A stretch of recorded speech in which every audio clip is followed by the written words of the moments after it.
अस्सलाम वालेकुम to all of you. उम्मीद है कि आप सब खैरियत से होंगे।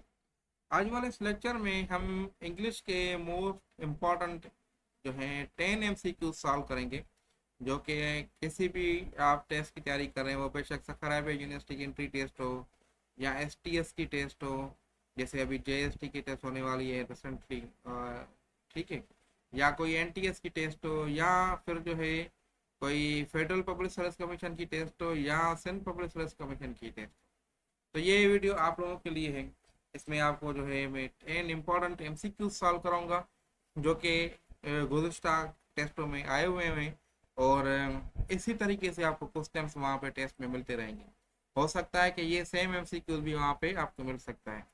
वीडियो पूरी देखेंगे तो इंशाल्लाह ये इसमें आपको ज़रूर ज़रूर फ़ायदा होगा।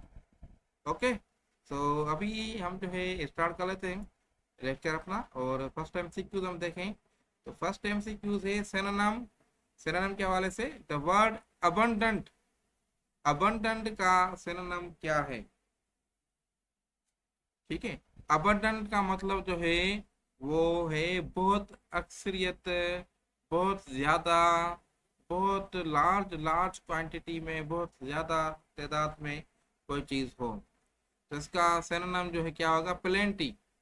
Option B plenty. प्लेंटी मतलब जो है इसका सेम मीनिंग है, बहुत ज़्यादा। ठीक है, तो इसका प्लेंटी है।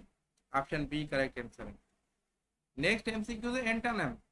एंटोनिम जो क्या है वो अपोजिट मीनिंग शो करता है, वो बताना होता है। The opposite of transparent. Transparent की क्या अपोजिट वर्ड है? तो ट्रांसपेरेंट जो है वो ऐसे जैसे ना साफ, क्लियर, शफाफ। ट्रांसपेरेंट का मतलब ये है, तो इसकी अपोजिट हमने देखना है। तो अपोजिट होगा opaque. Option C. Clear, visible, bright, ये तो इसकी सेम मीनिंग हो गई ना। ऑप्शन सी जो है इसका वो है अपोजिट मीनिंग है। थर्ड नंबर पे MCQ है पार्ट्स ऑफ स्पीच के वाले से। ये MCQ है, ये आप देखें, इसको हम बताते हैं ये क्या है। कि identify the part of speech of word quickly in the sentence. अब देखिए, पार्ट्स ऑफ स्पीच को तो हमने जो हमारे रेगुलर क्लासेस थे, टॉपिक बाय टॉपिक हम जो कर रहे थे, तो वो तो हमने डिटेल में कवर किए हैं। तो अभी आपके पास जो है ये MCQ है कि ये पार्ट्स ऑफ स्पीच से रिलेटेड है कि identify the parts of speech of word quickly. Quickly का जो है पार्ट्स ऑफ स्पीच क्या है? ये सेंटेंस गिवन है, ही रेन क्विकली। ही रेन क्विकली। तो इसमें जो है आपने बताना है, ठीक है, इसमें आपने बताना है कि ही रेन क्विकली, इसमें पार्ट्स ऑफ स्पीच जो है क्विकली क्या है? नाउन है, वर्ब है, एडजेक्टिव है या एडवर्ब है? तो ऑप्शन डी जो है इसका करेक्ट आंसर है, एडवर्ब होगा। ठीक है ना। एडवर्ब क्या होता है? जो मॉडिफाई करता है ना वर्ब को, किसी वर्ब को, किसी एडजेक्टिव को, या किसी दूसरे एडवर्ब को। तो ये ही रेन क्विकली, इसमें ये रेन क्या है? ये वर्ब है। ठीक है, ये क्या है? वर्ब है। तो क्विकली जो है बता रहा है ये तेज भाग रहा है, बहुत तेज भाग रहा है, तो इसलिए ये जो है एडवर्ब हो गया। आ रही बात समझ में? अब सब्जेक्ट वर्ब एग्रीमेंट के हवाले से है, चूज द करेक्ट सेंटेंस। इसमें से करेक्ट सेंटेंस चूज करना है, कौन सा है? She go to school daily, she goes to school daily, she going to school daily, she gone to school daily. अब सिंपल है, इसमें ये कोई डिफिकल्ट नहीं है। ये प्रेजेंट सिंपल टेंस जो हमने पढ़ा हुआ था, उसमें भी ये रूल्स थे। Present simple tense, positive sentence अगर यूज हो, कौन सा सेंटेंस? पॉजिटिव सेंटेंस का, तो उसमें हम हेल्पिंग वर्ब यूज नहीं करते। तो इसके हेल्पिंग वर्ब कौन से हैं, ये भी आपको पता होना चाहिए। डू है, असल में डू है, तो डज डज भी पढ़ाते हैं, तो क्योंकि ये इसके साथ मिलाएंगे तो डज हो जाएगा। तो हेल्पिंग वर्ब इसके ये हैं। ठीक है, और पॉजिटिव में हेल्पिंग वर्ब यूज नहीं होते। तो क्या होता है, जब पॉजिटिव में सिंगुलर जो है वो सब्जेक्ट होगा, तो उसके साथ सिंगुलर वर्ब यूज होगा। ये सब्जेक्ट वर्ब एग्रीमेंट की टॉपिक है, तो उसके हिसाब से हमने देखना है। सिंगुलर सब्जेक्ट है, सिंगुलर वर्ब होगा, तो शी के साथ हमेशा गोज लगेगा। तो ये प्रेजेंट सिंपल टेंस की मैं बात कर रहा था, उसमें जो मैंने ऐसे पढ़ाया जाता है स्टूडेंट्स को कि इसमें अगर जो है ही, शी या इट या कोई सिंगुलर नाउन हो, सिंगुलर नाउन, ठीक है, तो उसके वर्ब में जो है, वर्ब में एस या ईएस का जो है एडिशन किया जाएगा।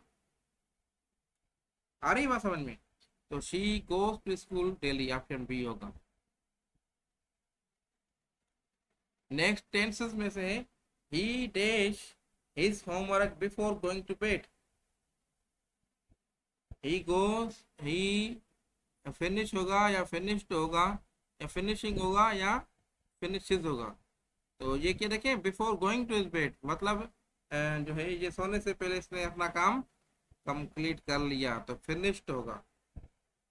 ठीक है ना, पुराना पास्ट में एक्शन है, पास्ट टेंस है, तो पास्ट सिंपल का वो लगेगा। पास्ट सिंपल टेंस में क्या होता है, इसका helping verb past simple tense का क्या है, ये भी मैं आपको थोड़ा बता दूं, ओवरव्यू दे दूं। पास्ट सिंपल टेंस, तो इसका जो है हेल्पिंग वर्ब क्या है, डिड है इसका। ठीक है, वही डू वाला, डू का जो है सेकंड फॉर्म। और इसमें हेल्पिंग वर्ब जो है पॉजिटिव सेंटेंस में हेल्पिंग वर्ब नहीं लगता। तो क्या होता है, इसके वर्ब में जो है वर्ब का सेकंड फॉर्म यूज होता है। ठीक है, तो ये फिनिश है, फिनिश वर्ब है, तो फिनिश का सेकंड फॉर्म यूज किया है इधर। आ रही बात समझ में?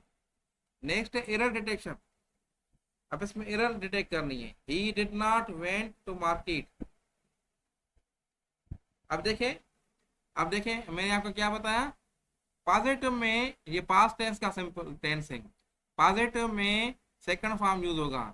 और बाकी जो दूसरे हैं इंट्रागेटिव हो या नेगेटिव हो, तो उसमें फर्स्ट फॉर्म यूज होगा। क्यों? क्योंकि उसमें हेल्पिंग वर्ब यूज हो रहा है।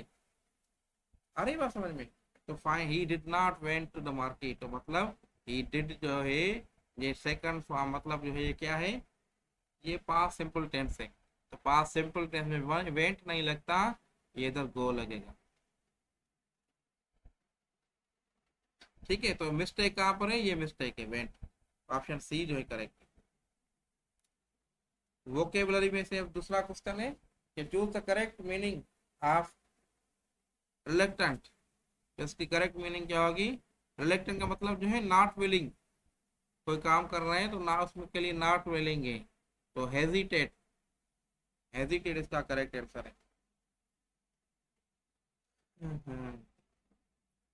प्रेपोजिशन लगा, she is fond of music, fond of लगेगा, बस डायरेक्ट मैंने बता दिया डायरेक्टली। तो ऑप्शन सी इसका जो है करेक्ट आंसर हो गया। नेक्स्ट सेंटेंस करेक्शन, करेक्ट करना sentence. I have saw the movie, I have seen the movie, I have seen the movie, that movie, I have seen that। अब देखें ये टेंस है कौन सा, present perfect tense.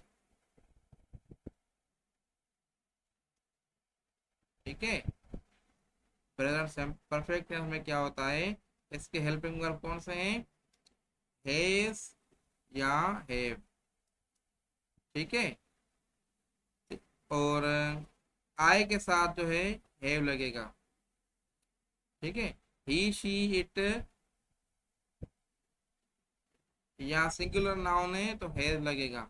We, you, दे या कोई plural noun है तो हैव लगेगा। ठीक है, ये रूल मैं आपको बता रहा हूँ ताकि आपकी जो है रिवीजन भी हो जाए ना इस टॉपिक की।